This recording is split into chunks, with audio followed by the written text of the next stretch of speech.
Dear student, welcome to our YouTube channel Academic pointer.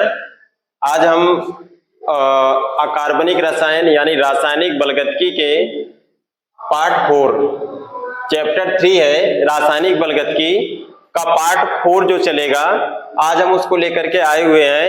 Part 3 यानी part 3 में आप लोगों को बताया गया है रासायनिक बलगतकी चैप्टर के पार्ट 3 में शून्य कोटि की अभिक्रिया, और इसके बाद क्या बताया गया था, शून्य कोटि की अभिक्रिया और अर्धायु काल।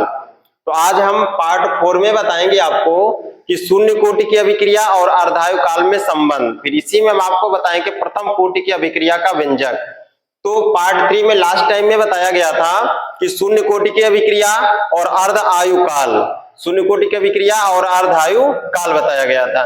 तो आज पार्ट 4 में हम बता रहे हैं आपको शून्य कोटि की अभिक्रिया अर्धायु काल में संबंध क्या है। फिर इसके बाद आपको बताया जाएगा प्रथम कोटि की अभिक्रिया का व्यंजक समाकलन के माध्यम से। तो देखिए, जो प्रथम शून्य कोटि की अभिक्रिया का व्यंजक है वो बताया गया है K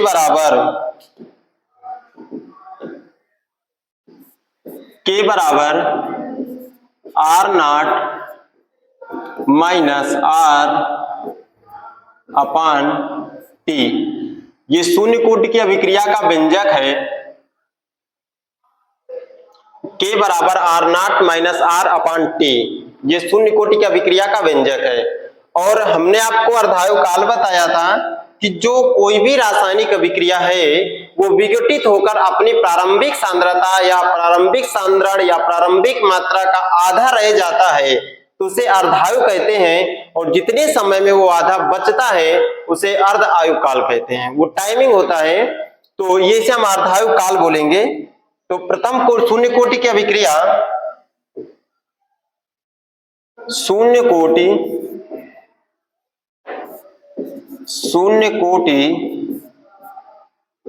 की अभिक्रिया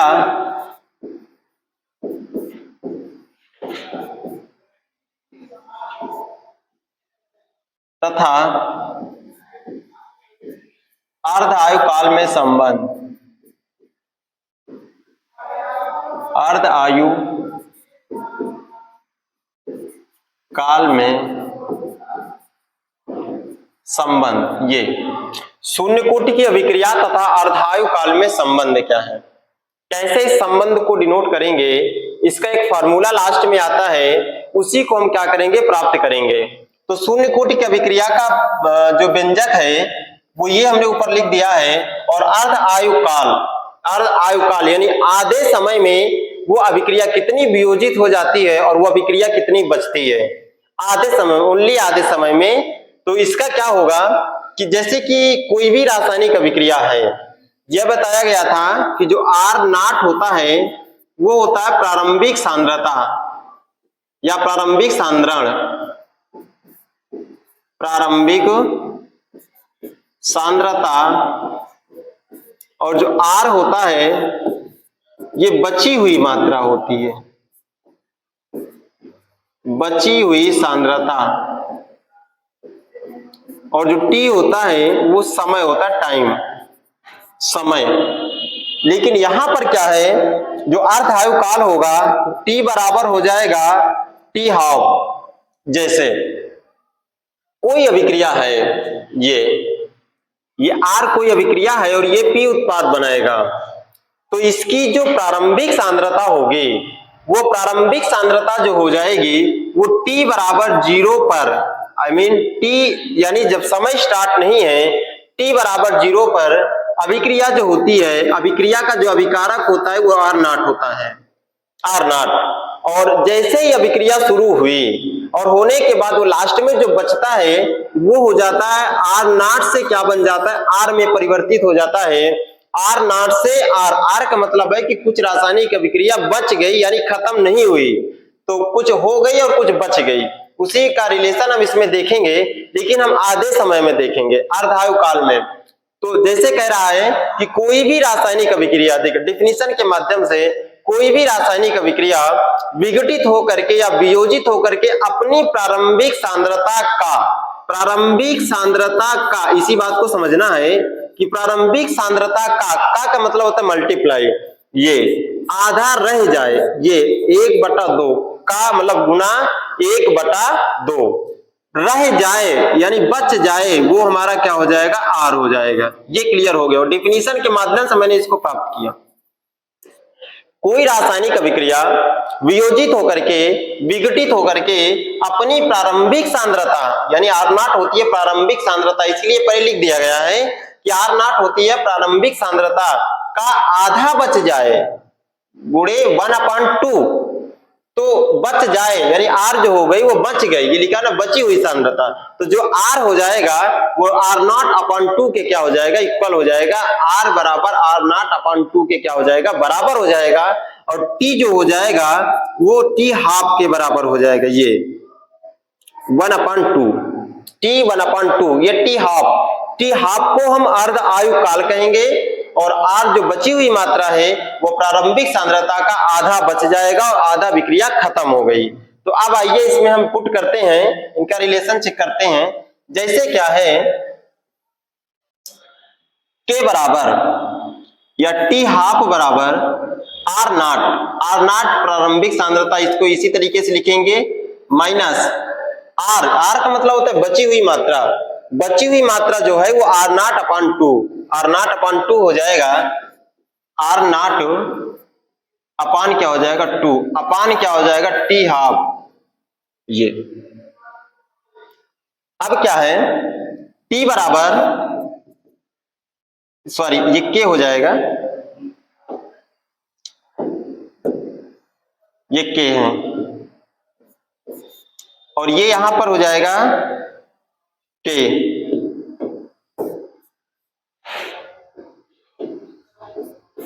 K बराबर, इसको सॉल्व करेंगे तो 2R0 माइनस R0 अपान हो जाएगा 2, तो K बराबर, ये इसको जब घटाएंगे तो हो जाएगा R0 अपान क्या हो जाएगा 2 इंटू क्या हो जाएगा T हाफ, 2 इंटू क्या हो जाएगा T हाफ, तो T हाफ को जब पक्षांतर करेंगे, अर्धायु काल निकालेंगे, तो T हाफ बराबर R0 अपान 2K, ये आ गया।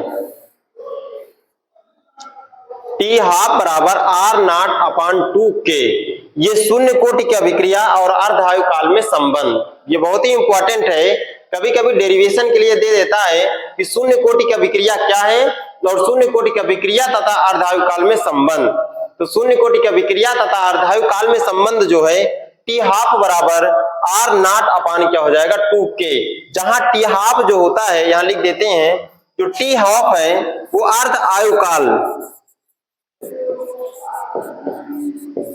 अर्ध आयु काल, और इसके बाद जो K है वो औसत आयु, अभिक्रिया की औसत आयु, अभिक्रिया की औसत आयु, ये लिखिए, बाकी R और R0 तो ये बोर्ड में लिखा ही हुआ है। तो इस तरीके से हम इसको शून्य कोटि की अभिक्रिया और अर्धायु काल में क्या प्राप्त किया, संबंध K हाफ बराबर R0 अपान 2K। ये क्लियर हो गया होगा कि शून्य कोटि की अभिक्रिया तथा अर्ध आयु काल में संबंध।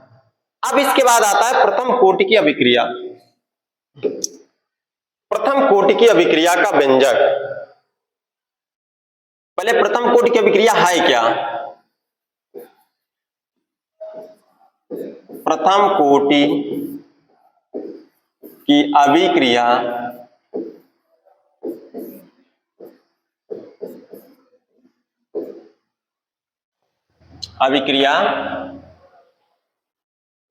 तथा व्यंजक, यह फार्मूला होगा प्रथम कोटि की अभिक्रिया तथा व्यंजक। ये देखिए, जो फर्स्ट ऑर्डर होता है रिएक्शन, इसका पहले रेट निकालते हैं, पहले इसका इक्वेशन प्राप्त करते हैं। जैसे कोई अभिक्रिया R है वो क्या बनाएगा P, R और क्या बनाएगा P। जब हम इसका रेट निकालेंगे तो dR अपान dt प्रोपोर्शनल अभिकारक की सांद्रता क्या हो जाएगी 1। ये प्रथम कोटि की अभिक्रिया की परिभाषा। कि कोई भी रासायनिक अभिक्रिया जो सांद्रता पद की घात क्या होती है, 1 होती है। किसी भी रासायनिक अभिक्रिया की सांद्रता पद की घात 1 होती है तो उसे प्रथम कोटि की अभिक्रिया कहते हैं, उसे प्रथम कोटि की अभिक्रिया कहते हैं। तो dR/dt, ये प्रोपोर्शनल को हटाएंगे तो कोई कांस्टेंट रखेंगे, dR/dt बराबर KR, जे पावर 1 है, कोई इफेक्ट नहीं होगा, तो K और R हो गया। ये dR/dt माइनस रहेगा, ये माइनस रहेगा, ये इसका व्यंजक होता है। dR/dt बराबर KR, यानी प्रथम कोटि की अभिक्रिया का व्यंजक है। अब हम करेंगे क्या कि प्रथम कोटि की अभिक्रिया का ये व्यंजक है, प्रथम कोटि की अभिक्रिया का ये रेट दर है dR/dt बराबर KR, लेकिन अब हम व्यंजक को प्राप्त करेंगे कि अभिक्रिया, प्रथम कोटि की अभिक्रिया का व्यंजक कैसे प्राप्त करेंगे। वो जो होता है K बराबर 2.303 बटा T log⁻10 R0/R। ये बहुत ही इंपॉर्टेंट है, इसी को हम प्राप्त करेंगे और इसके बाद क्या करेंगे, इसी पर कुछ ना कुछ क्वेश्चन कराया जाएगा अभी। तो अब देखिए, इसको देखते हैं। पहले हम क्या करते हैं कि प्रथम कोटि की अभिक्रिया का वेग स्थिरांक K और शून्य कोटि की अभिक्रिया का वेग स्थिरांक K, इसका मात्रक देखिए निकालते हैं। इसका मात्रक क्या होता है वो चीज थोड़ा ध्यान दे लेते हैं। जैसे अभी इसमें बताया गया अभिक्रिया K, यानी औसत, इस अभिक्रिया में औसत आयु K है, इस K का आपको मात्रक बताना है। तो इस K का मात्रक क्या हो जाएगा, तो यहां लिखेंगे कि प्रथम कोटि की अभिक्रिया का मात्रक, प्रथम कोटि अभिक्रिया के औसत आयु या क्या वेग स्थिरांक K का मात्रक यूनिट कैसे निकालेंगे देखिए।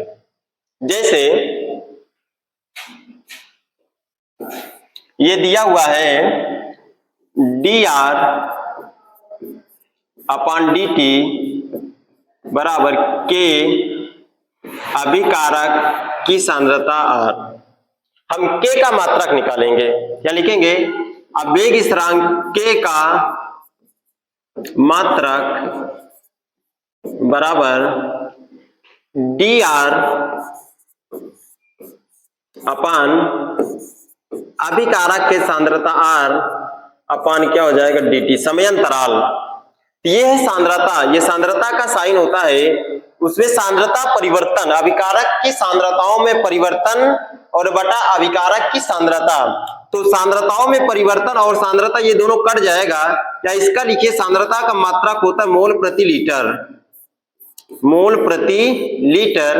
और अपान ये भी सांद्रता है, ये भी हो जाएगा मोल प्रति लीटर, और गुना समय है, समय का मात्रक हो जाएगा सेकेंड, समय का मात्रक हो जाएगा सेकेंड। देखिए मोल प्रति लीटर से मोल प्रति लीटर कट जाएगा, K का मात्रक, तो यहां लिखेंगे तो जो K का मात्रक होगा, K का मात्रक 1/सेकेंड या सेकेंड इनवर्स, ये प्रथम को, यानी प्रथम कोटि की अभिक्रिया के प्रथम कोटि की अभिक्रिया का वेग स्थिरांक का मात्रक, प्रथम कोटि की अभिक्रिया का वेग स्थिरांक का जो मात्रक होगा वो सेकेंड इनवर्स हो जाएगा। प्रथम कोटि की अभिक्रिया का वेग स्थिरांक का मात्रक सेकेंड इनवर्स हो जाएगा। अब देखिए आते हैं शून्य कोटि की अभिक्रिया का वेग स्थिरांक का मात्रक। जो शून्य कोटि की अभिक्रिया का वेग स्थिरांक का मात्रक होगा, पहले हम उसकी रेट की बात करेंगे। ये है dR/dt बराबर K अभिकारक की सांद्रता की पावर 0, यही व्यंजक है शून्य कोटि की अभिक्रिया का मात्रक। शून्य कोटि की अभिक्रिया के मात्रक का ये व्यंजक है dR/dt बराबर K R0। अब यहां लिखेंगे शून्य कोटि की अभिक्रिया,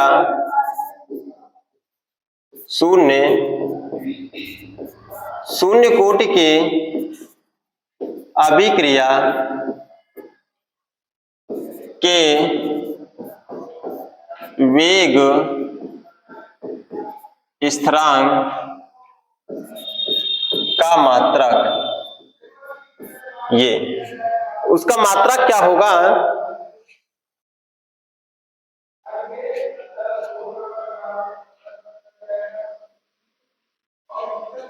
देखिए निकाल लेते हैं के को। पहले किसी की पावर 0 होगी तो उसका मान 1 हो जाएगा। के बराबर डी आर, माइनस से कोई परिवर्तन नहीं होता उसके यूनिट्स पर, अपान क्या हो जाएगा डी टी,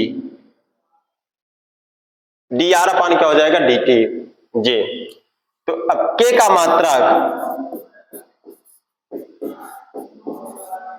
का मात्रक बराबर डी आर क्या है, अभिकारक की सांद्रता है।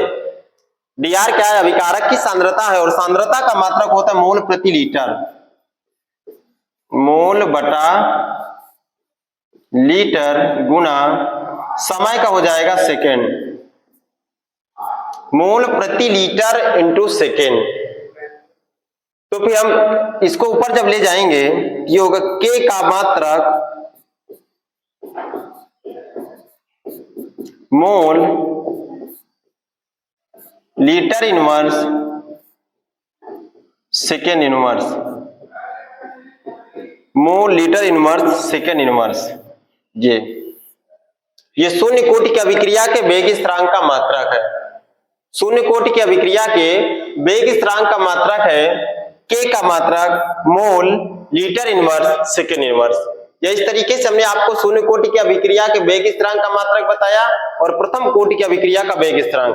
प्रथम कोटि की अभिक्रिया का वेग स्थिरांक का मात्रक सेकेंड इनवर्स और शून्य कोटि की अभिक्रिया का वेग स्थिरांक का मात्रक mole litre inverse second inverse. चलिए अब देखते हैं प्रथम कोटि की अभिक्रिया का व्यंजक क्या है। प्रथम कोटि की अभिक्रिया का व्यंजक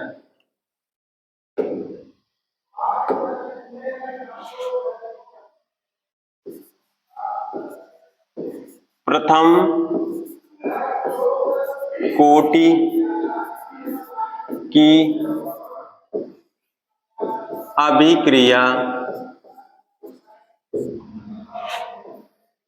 अभिक्रिया का व्यंजक जी। कैसे इसको हम प्राप्त करेंगे, जैसे कोई भी रासायनिक अभिक्रिया दिया है उसका प्रतीक है आर और पी, ये इसका जब हम रेट निकालेंगे तो माइनस डी आर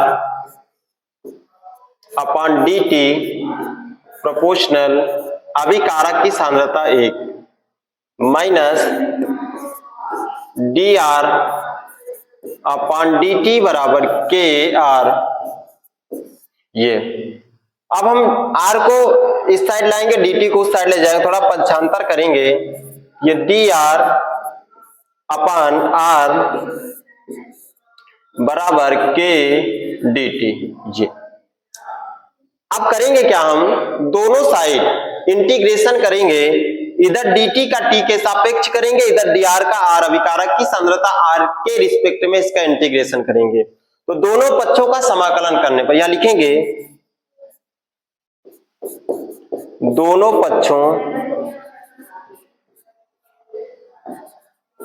दोनों पक्षों का समाकलन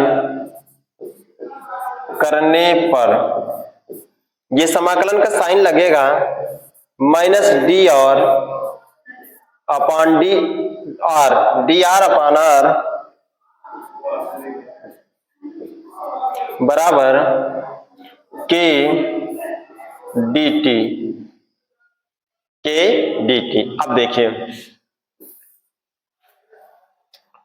दोनों पक्षों का समाकलन करेंगे, minus d r upon d t बराबर k d t, d r upon r बराबर के डी टी। इसका जब हम इंटीग्रेशन करेंगे तो इधर आर के रिस्पेक्ट में करेंगे। इधर इंटीग्रेशन के कुछ हम बता दें तरीके कैसे किया जाता है। जैसे अगर जो 1 अपॉन एक्स डी एक्स, ये देखेंगे ना डी एक्स, तो एक्स के रिस्पेक्ट में जब एक्स का करेंगे तो ये हो जाएगा log mod of x, log mod of x. क्योंकि ये अनिश्चित समाकलन होता है, इसका कोई ना कोई कांस्टेंट रखते हैं, तो 1/x का जो होगा वो log mod ऑफ x होगा, और इसके बाद dt का जो इंटीग्रेशन होगा t के रिस्पेक्ट में वो t हो जाएगा, ये हो जाएगा। कोई से कुछ भी लिखा, जैसे अब वो लिख दिया 1/r लिख दिया, और ये dr, ये r के रिस्पेक्ट में जब इसका इंटीग्रेशन करेंगे तो वो log mod ऑफ r यानी log mod ऑफ r होगा। ये आपका सांद्रता रहेगा, इस पे बॉन्ड वगैरह नहीं लगेगा, क्योंकि माइनस वगैरह नहीं है इसमें, क्योंकि पॉजिटिव वैल्यू ही देता है ये। तो ये हो जाएगा log r हो जाएगा। इस तरीके से इंटीग्रेशन करेंगे हम। तो यहां देखो,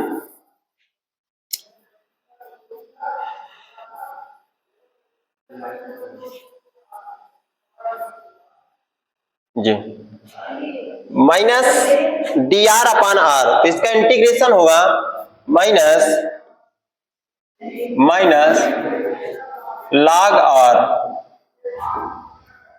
log r बराबर के dt को हो जाएगा t और प्लस क्या हो जाएगा c। इक्वेशन नंबर फर्स्ट, समीकरण नंबर 1।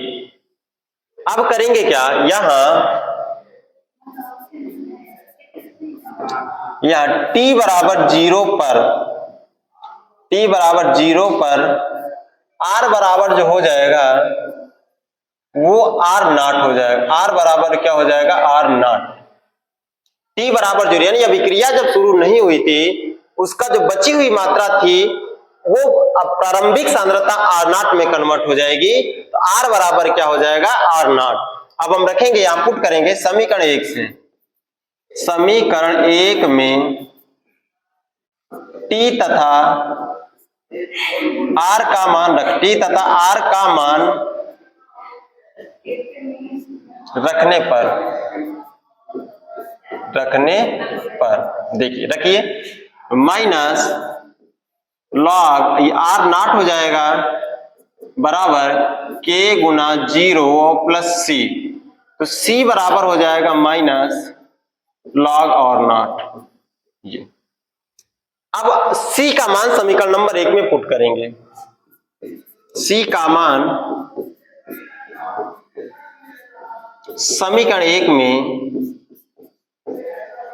रखने पर, c का मान समीकरण नंबर 1 में रखने पर एक समीकरण ये है, ये हो जाएगा माइनस log r बराबर k t minus log r के टी प्लस सी की जगह minus log r0, minus log r0। ये माइनस r log को इधर लाएंगे तो पॉजिटिव हो जाएगा, ये हो जाएगा log r0 minus log r बराबर के टी। जी आप लोगों ने मैथ में एक फार्मूला पढ़ा होगा लॉगरिथम का, कि log m by log n गुणे log n। तो इस तरीके से जैसा कि लिखा है, अगर log m minus log n हो, एक प्रॉपर्टी होती है log की कि जो वो log m by log n के क्या हो जाता है, बराबर हो जाता है। ये log m minus log m by log n के क्या हो जाता है, बराबर हो जाता है। ये एक log की प्रॉपर्टी होती है, तो वही यहाँ पे लगेगा log r0 माइनस log, ये हो जाएगा log r0 अपान r बराबर के टी।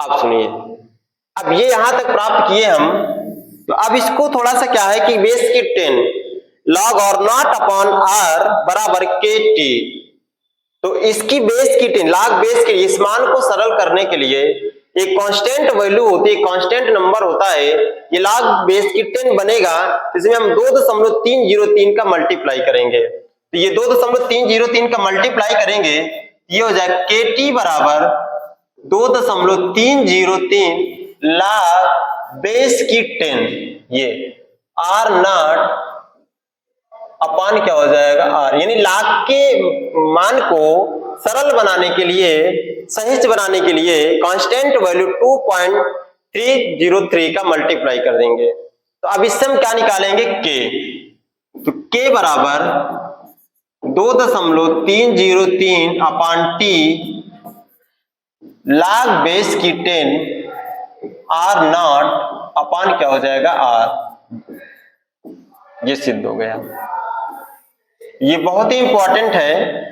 इसी के दम पर आपको सवाल लगाना होगा, इसी के दम पर आपको क्या लगाना होगा, सवाल। क्वेश्चन इसका आता है और जहां पर के क्या होता है, अभिक्रिया का वेग स्थिरांक है, और टी क्या है, टाइम है, आर क्या है, बची हुई मात्रा है, और आर नॉट क्या होती है, प्रारंभिक सांद्रता। तो प्रारंभिक सांद्रता प्रारंभ में 100 होती है और जो बची हुई मात्रा होती है वो आर होती है। वो कितनी अभिक्रिया के दौरान बच गई, वो आर होती है बची हुई मात्रा, और आर नॉट क्या होती है, प्रारंभिक सांद्रता होती है। तो इस तरीके से ये हमने आपको प्रथम कोटि की अभिक्रिया का वेग स्थिरांक, समय, प्रारंभिक सांद्रता और बची हुई मात्रा में आपको संबंध बताया गया। तो इसको अवश्य से एक बार जरूर रिमाइंड कर लीजिएगा, क्योंकि ये स्तंभ है इस चैप्टर का। इसी से न्यूमेरिकल्स हमको लगाना होगा कि जैसा कि सवाल इसका देता है कि कोई रासायनिक अभिक्रिया 30 सेकंड में 50% हो जाती है, तो उस अभिक्रिया की औसत आयु या वेग स्थिरांक की गणना करना है। तो हमको इसी को पुट करना है, इस फॉर्मूले का इस्तेमाल करना होगा। तो इस तरीके से हमने आज आपको लेक्चर यानी पार्ट 4 में पार्ट 4 में प्रथम कोटि की अभिक्रिया का व्यंजक स्थापित किया कि किस तरीके से प्रथम कोटि की अभिक्रिया का व्यंजक डिराइव होकर के समाकलन विधि से प्राप्त होता है। अब हम इस पे कल जो है आपको बताएंगे कि प्रथम कोटि की अभिक्रिया और अर्ध आयुकाल में संबंध, कैसे उसका संबंध जैसे शून्य कोटि की अभिक्रिया का हुआ उसी तरीके से प्रथम कोटि की अभिक्रिया का हो जाएगा। तो कल पार्ट 5 में हम आपको इसी सीक्वेंस में, इसी क्रम में हम आपको प्रथम कोटि की अभिक्रिया का व्यंजक और इसके अर्ध आयुकाल में संबंध, और फिर उसमें आपको कुछ न्यूमेरिकल्स कराए जाएंगे इसके। तो इस तरीके से हमने आपको ये प्रथम कोटि की अभिक्रिया का व्यंजक को बता दिया है। हम अब आपको अगली वीडियो में मिलते हैं पार्ट 5 के साथ इसी सीक्वेंस में आगे मिलेंगे। तो इस वीडियो को प्राप्त करने के लिए या देखने के लिए हमारे एकेडमिक पॉइंटर यूट्यूब चैनल, यानी यूट्यूब चैनल का नाम है academic pointer. Academic pointer spelling थोड़ा ध्यान से देखना, ACADEMIC, एकेडमिक पॉइंटर, POINTER, ये एकेडमिक पॉइंटर यूट्यूब चैनल। इसी पे आपको सारी वीडियो प्राप्त हो जाएगी, जितनी भी वीडियो है वो सारी वीडियो आपको एकेडमिक पॉइंटर में चैप्टर के सारे सीक्वेंस यानी क्रम से सारी हेडिंगें आप उसमें ढूंढेंगे, सर्च करेंगे तो पार्ट बाय पार्ट सारी वीडियोस में बना करके डाला गया है। तो इस YouTube चैनल को आप खोलेंगे तो हमारी सारी वीडियो आपको वहीं पे प्राप्त होगी। तो चलिए आज यहीं तक क्लास है, कल हम आप पार्ट 5 में आपको इसके आगे का बताएंगे।